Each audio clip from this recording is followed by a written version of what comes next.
quem vai apresentar Time Constraints, aí depois termina com a Equities. Então, eu acho que inclusive online, eu acho que a Olivia Teixeira postos para fazer uma operação, a apresentação da operação da energia.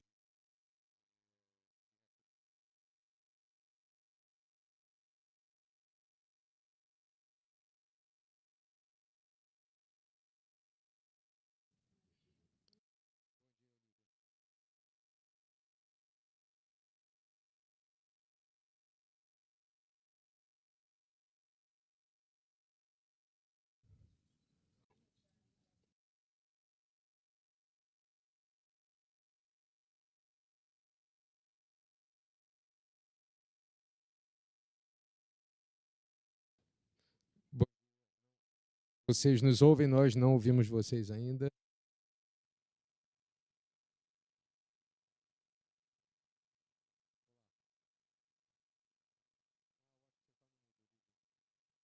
Parece que é alguma interferência, né? Agora, Engraçado. mas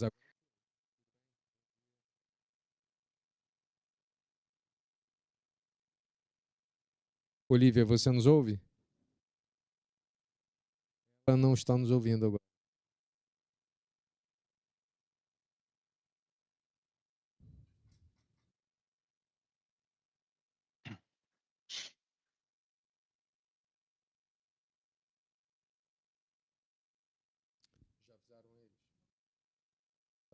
Agora cortou, né? Agora nós ouvimos vocês. Agora sim. Mil desculpas. Maurício Botelho, bem-vindo, bom dia. Tudo bem? Teixeira, Bom como vai? dia. Tudo bom? Bom Um dia, prazer, uma honra tê-los aqui e o tempo agora de vocês, eu peço perdão pelo pequeno atraso. Bem, agradeço aqui ao IBEF aqui pela oportunidade de apresentar o nosso caso aqui. Bom dia a todos. Espero que estejam escutando direitinho, tá? Eu vou fazer uma apresentação breve, tá? Garanto que não será longa. Deixa eu pegar aqui, tá? Eu vou colocar aqui em modo cheio, visualizar, tela cheia. Bem, vocês devem estar assistindo, já vendo na tela, né? Sim, perfeito. Se puder confirmar, está perfeito, né? Bem, nós vamos apresentar aqui um caso aqui que foi considerado emblemático aqui em 2024, que foi o follow-on da Energisa, tá? Que ela capturou aqui, eu acho que tem tudo que é de bom assim na governança.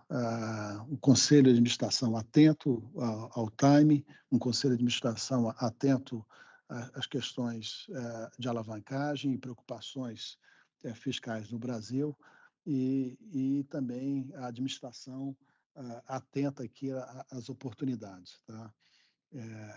Então, eu vou passar alguns slides aqui. Os dois primeiros são parte do pitch da época que a gente fez o follow-on. Os dois primeiros slides. Tá? Então, é só para contextualizar o que era a empresa naquele momento. Né? A gente está falando, a Energisa é uma empresa majoritariamente de distribuição. Né? Ela tem uma evolução aqui da RAB. RAB é a base de ativos, né, da companhia, bem expressiva e crescente, uma presença em locais onde o Brasil é dinâmico, que é o nosso centro-oeste brasileiro, é o que carrega o nosso PIB, né, cara? E com uma grande disciplina de capital aqui, de alocar dinheiro direitinho aqui na distribuição.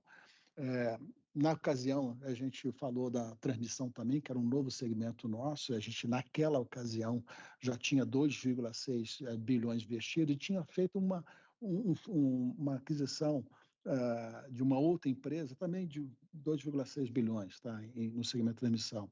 Na ocasião, também, a gente tinha um segmento aqui de geração distribuída, 324 megawatts, e 2 bi já investido desde 2019, era um negócio novo, tá? E tinha mais 200 naquela ocasião para serem construídos, né, cara? E em 2023, foi mais ou menos em julho, teve a privatização do serviço de distribuição de gás do Estado do Espírito Santo, e a gente sagrou vencedor. Então, era uma história que eu falei assim, olha só, nós estamos crescendo aqui e tem um novo segmento aqui, a distribuição de gás. Tá? Aí, esse era um extrato que a gente tinha mostrado para o investidor, porque em 2016 nós fizemos o que chama de re-IPO. Tá? A empresa é aberta desde sempre, a Energisa ela é oriunda lá da Cataguases Leopoldina, que abriu capital em 1907. Tá? Ela tem um registro número 3 da Bolsa de Valores, na ocasião era a Bolsa de Valores do Rio de Janeiro, né, cara? E a gente mostrou aqui a evolução aqui do EBITDA desde 2016 e os números na ocasião do pitch, era o terceiro trimestre de 23, né, crescendo aqui 4 vezes, né, e um retorno de acionista aqui de 16,2% ao ano, comparando aí com o IBOV de 12,7% e o CDI de 8,2%. E aí, o que foi a transação? Tá? Naquela ocasião, tá? Do re-IPO. A gente também inaugurou um período bem sombrio brasileiro. Tá? O Brasil estava com a questão do impeachment, tá? Troca de governo, e a gente aproveitou a oportunidade. Exatamente em final de julho de 2016, já tinha a troca de governo, troca da administração no Ministério de Minas e Energia, né?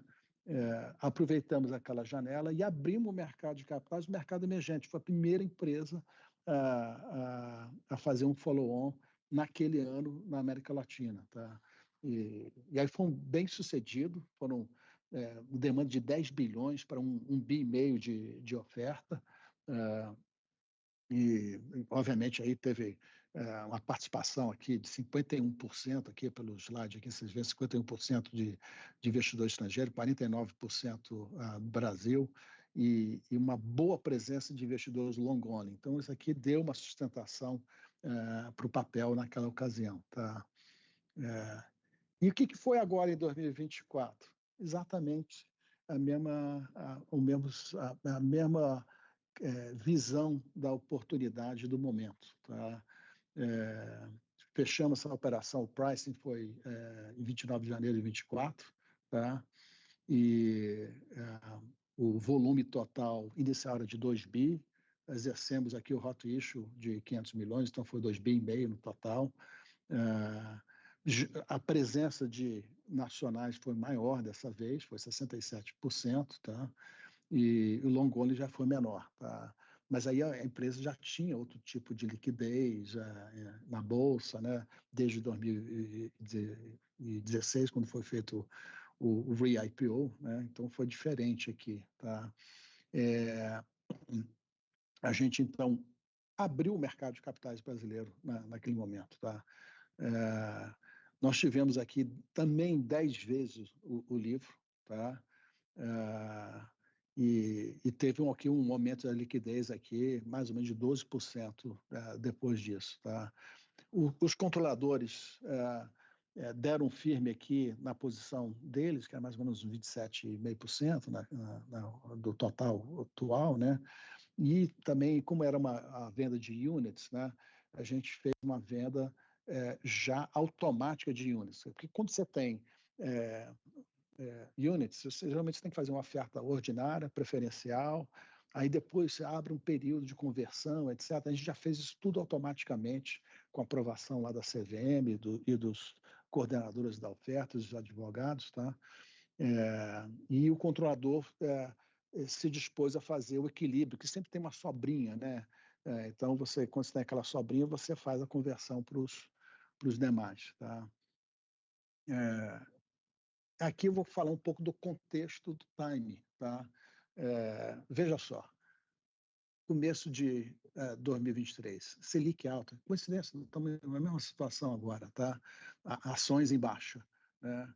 Começam a ter sinalizações de redução da taxa de juros. Tá? E olha como você vê aqui o papel subindo aqui desde outubro, tá? Até a data aqui do follow-on. Tá? Então, assim, a gente tentou capturar exatamente esse momento aqui, tá? De ver a queda de taxa de juros, né? Um certo momento de euforia que tinha no mercado de capitais no começo do ano. Tá? Só para lembrar aqui, pesquisa Focus de dezembro mostrava a taxa de juros brasileira para final de 24 em 9,5%. Aqui mostra que a história foi outra depois. Né? Hoje aqui nós estamos aqui nos 15%. Né? Então, novamente, a percepção do Conselho de Administração do time adequado de fazer a operação, identificando o risco de talvez não se materializar essa queda intensa de juros, tá? Que depois vê se ser certificada, né? Sei lá, mais ou menos em setembro de 24, acabou o sonho da queda de juros, né? Questões fiscais brasileiras, etc., aí começou a subir, né? Aí aqui é o resultado do que aconteceu da transação, né? A empresa tem uma política aprovada do Conselho que fala, ó, gente, endividamento 3,5 vezes EBITDA, tá? Em setembro a gente estava em 3,3 vezes, tá? E no final do ano teve uma melhoria por questões de resultado aqui do último trimestre, tá? E após a transação chegamos a 2,6 vezes EBITDA, tá? Agora, um aspecto interessante aqui dessa transação foi, eu diria, a coordenação. Ela foi aprovada no Conselho de Administração no dia 22 de dezembro de 23. Tá? No próprio dia 22 de dezembro, nós começamos a trabalhar internamente, já com o apoio dos advogados, na documentação. Tá? Engajamos um banco só naquele momento, que foi o Itaú, né? E para deixar para o consórcio aparecer mais adiante. Tá?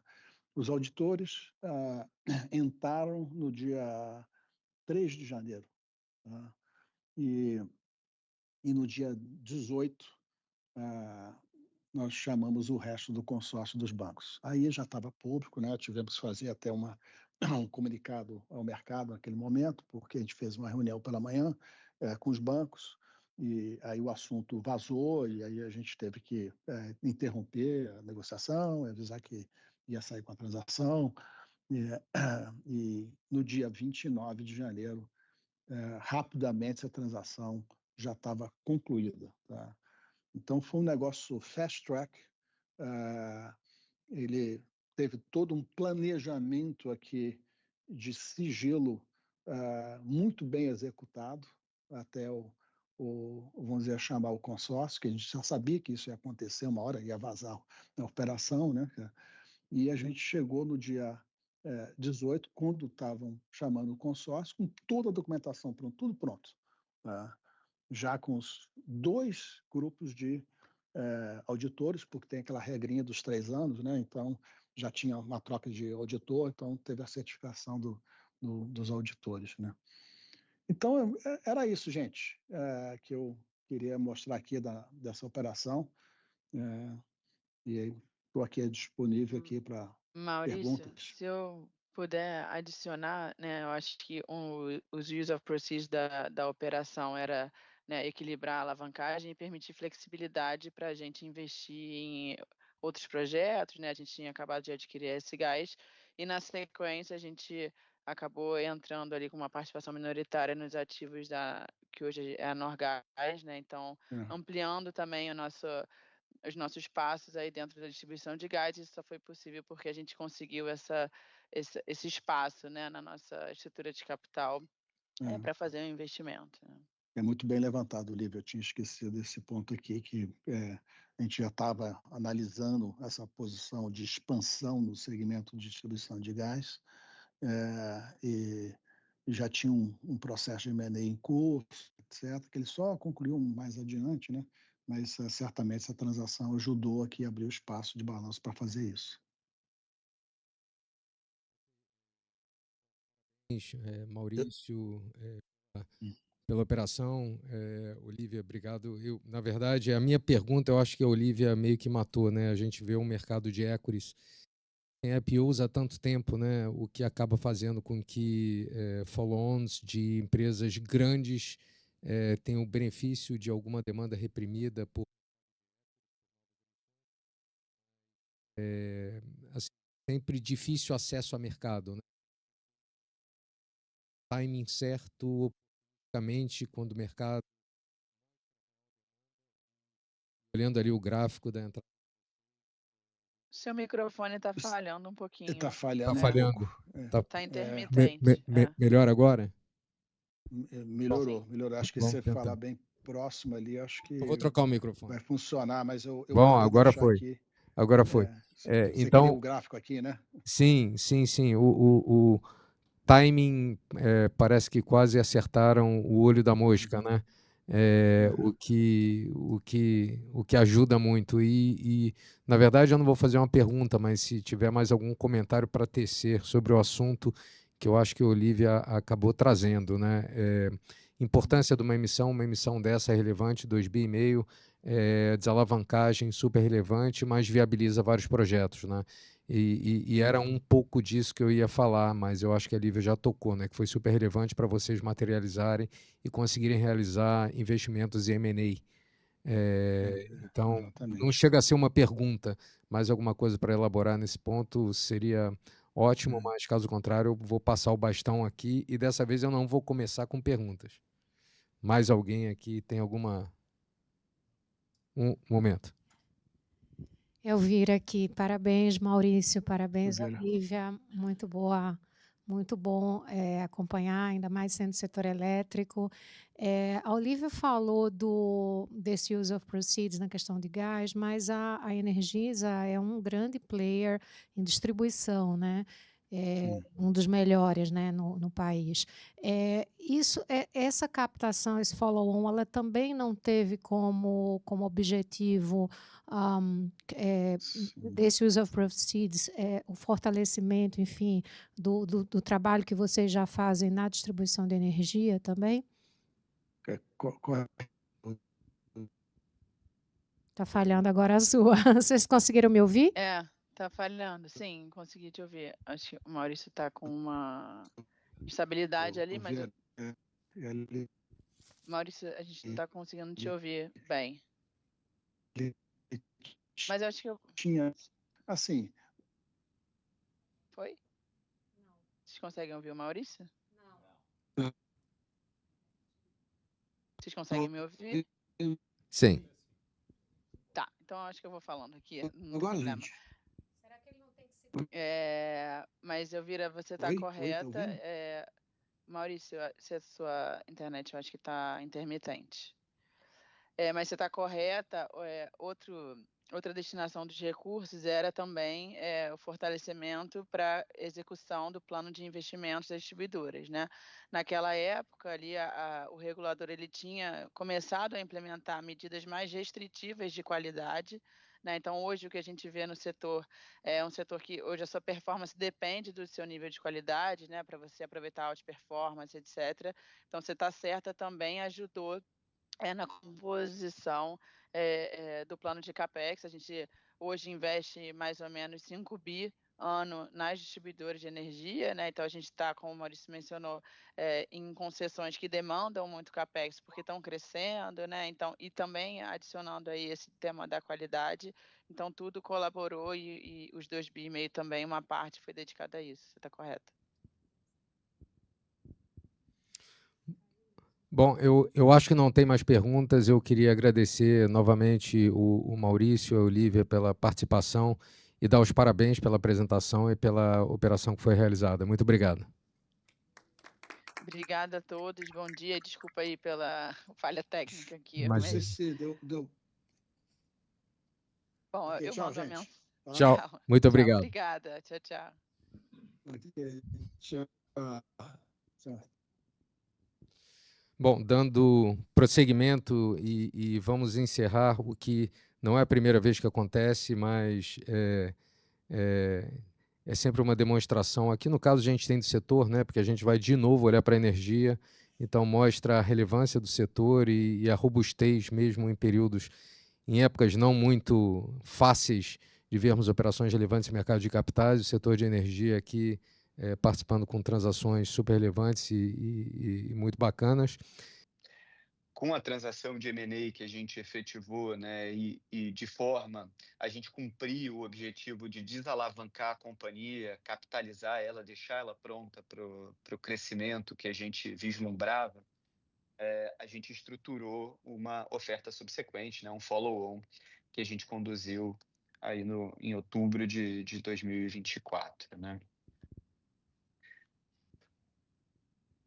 Bom, aqui estão os detalhes do follow-on. A oferta foi 100% primária, né? Um incremento ali de 228 milhões de ações, representando 3,2 bilhões para a companhia em captação, né? Um incremento de 14,4% no nosso capital aqui. Lock-up para a companhia, para o management e para alguns acionistas, né?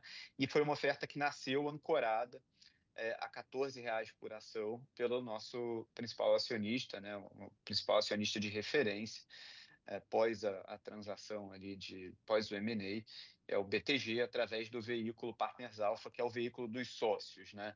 Então, hoje o BTG ele investe na companhia através tanto do banco quanto do dinheiro dos próprios sócios do banco ali, né? A participação é quase que metade para chegar nos 48% que eles têm hoje da companhia, né? A gente teve nesse preço um ágio de 10,7%, né? Então a transação ela nasce, né, já com uma valorização patrimonial para a companhia, né? A gente lançou em 1º de outubro e a gente precificou aqui em 10 de outubro, né?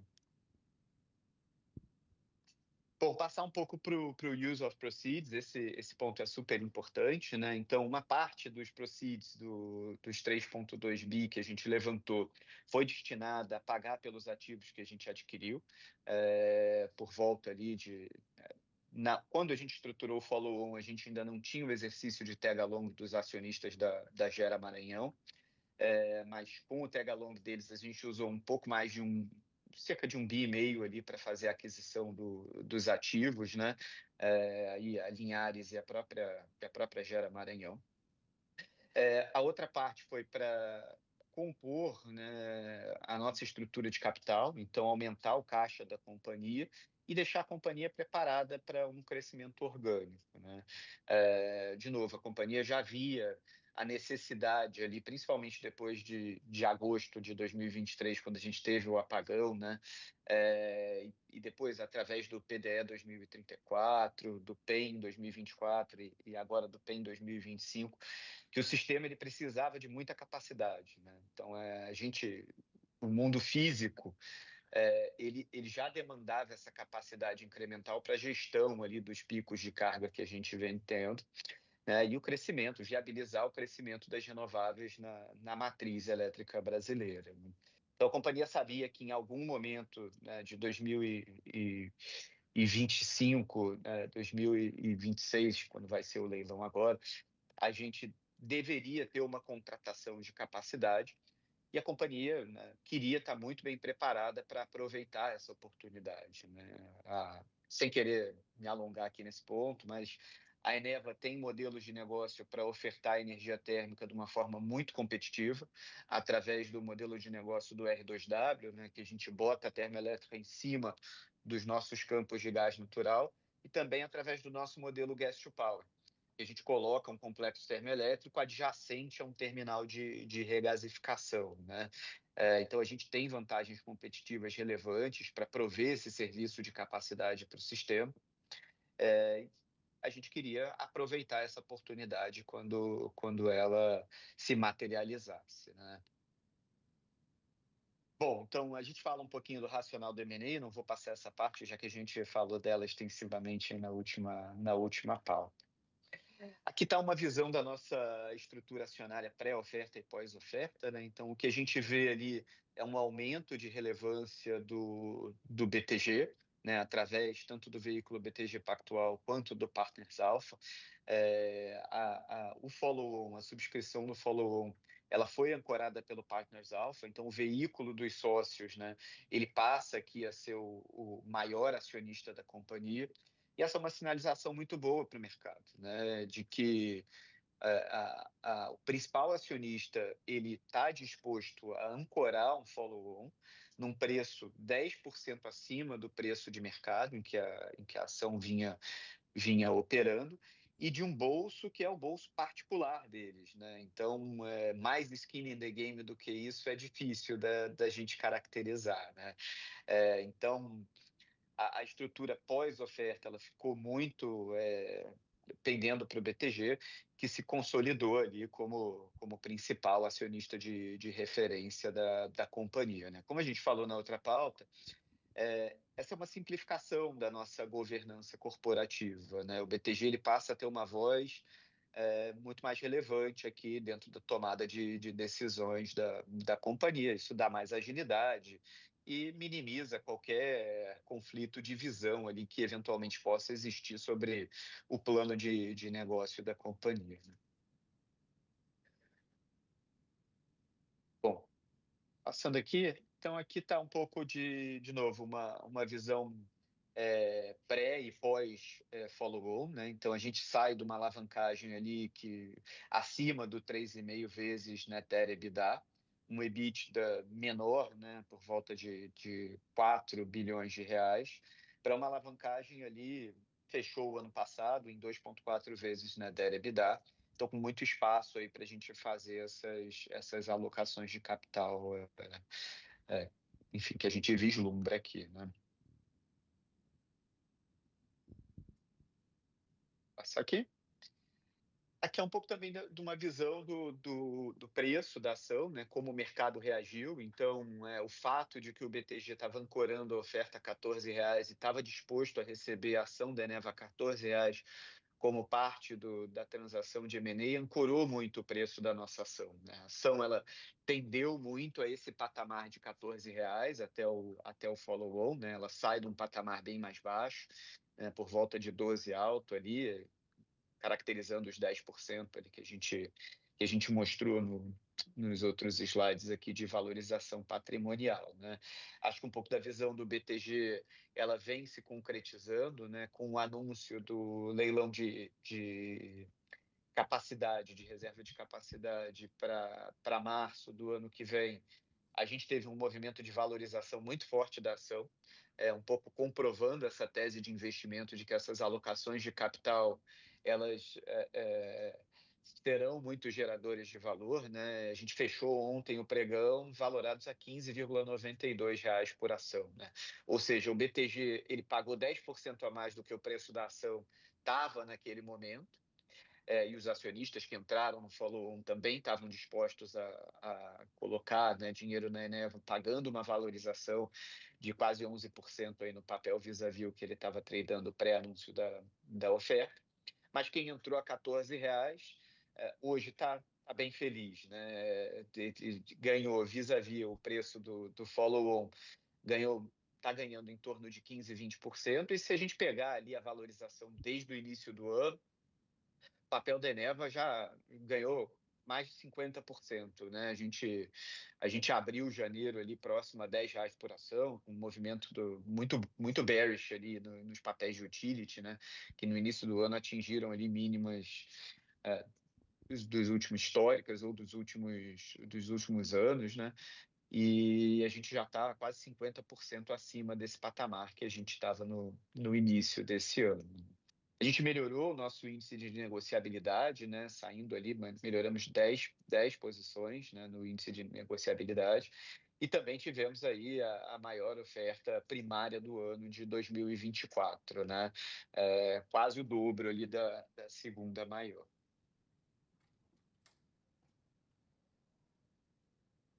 Aqui é um pouco da reação de mercado, né? A gente está ressaltando aqui 3 analistas de sell side. Acho que a transação foi muito bem recebida. A gente tinha muito esse pushback de, poxa, a companhia é um grande alocador de capital, tem muita oportunidade de crescimento, mas vai ter dificuldade para concretizar o seu plano de negócio, dada a alavancagem, né, e as perspectivas ali que tinha. O ritmo de desalavancagem, ele tinha uma desalavancagem natural, mas ela seguia num ritmo muito mais suave, né, liberando o balanço gradualmente ali para a gente fazer novas alocações de capital. E aí, com o M&A e com o follow-on, a gente consegue mudar completamente esse patamar, né, e ter como eu já falei várias vezes aqui, um poder de fogo muito grande ali para novas oportunidades. Então, muito bem recebida, né? A gente teve aumento de recomendação de alguns bancos, né, que tinham, como a gente está trazendo aqui em destaque, o JP Morgan tinha uma recomendação neutra, hoje tem uma recomendação de compra, e a transação foi muito bem recebida ali pelos principais analistas de sell side, né? Enfim, repercussão na mídia, né? Acho que de novo, também foi muito bem recebido. E aí abro aqui para o Q&A. Espero ter respeitado o tempo novamente aí de todos. Vamos Não lá. ter sido muito repetitivo. Não, imagina. Dá vontade até de voltar para a operação de M&A, porque agora tem... Mas não tem mais perguntas, não. Acho que ficou claro, ficou bem esclarecido. Eu na verdade, não tenho perguntas. Eu vou abrir para o auditório aqui. Eu achei bastante completa. Obrigado, Felipe. Imagino. Bom dia, Felipe. Elvira falando.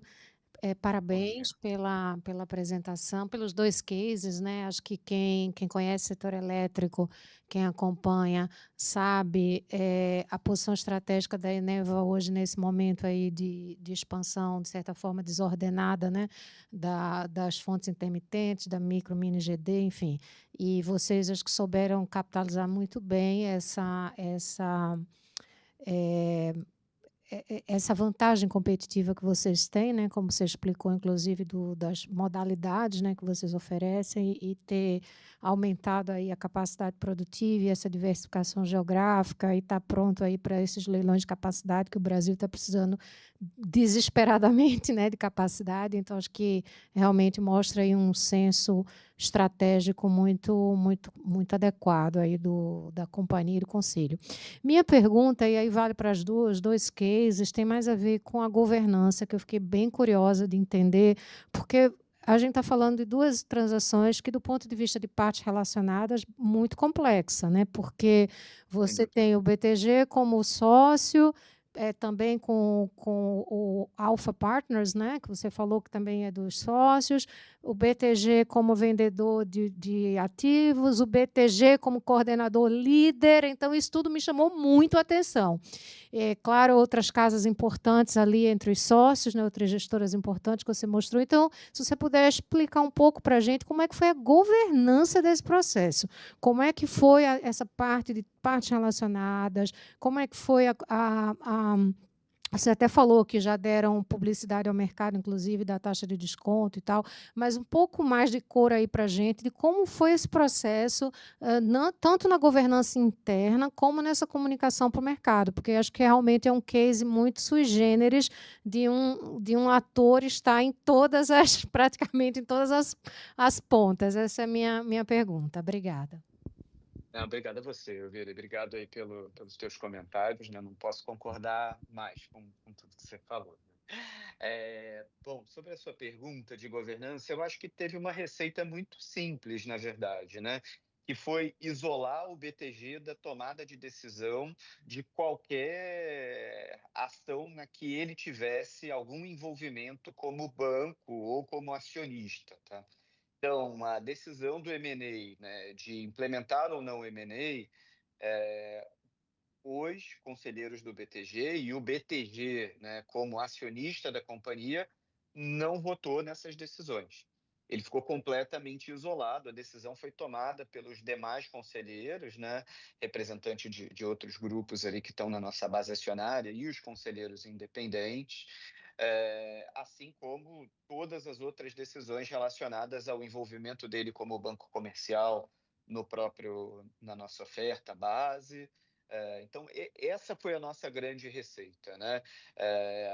A nossa política com partes relacionadas, ela tem esse preceito de sempre que você tem o envolvimento dessa parte, essa parte ela não participa da tomada de decisão. E aí você garante que são os demais acionistas, né, que estão ali efetivamente no volante, né, no controle ali da tomada de decisão, e que o mérito tem que ser reconhecido independente do efeito que ele vai ter no acionista, né, mas visto pela ótica da companhia. Eu acho que essa é a receita de uma forma simples, tá? Parece simples de falar, mas é muito difícil, né? É um desafio para a gente ter implementar essas políticas aqui, né? Negociar esses contratos, trazer o BTG, mostrar para o mercado que tudo foi feito com transparência e, enfim, de acordo com as políticas internas da companhia, tá? Mas essa que foi a nossa receita, tá? É isolar ele do papel de acionista quando quer que ele tenha um envolvimento como banco ou algum interesse como isolado, né, do interesse da companhia. Obrigada.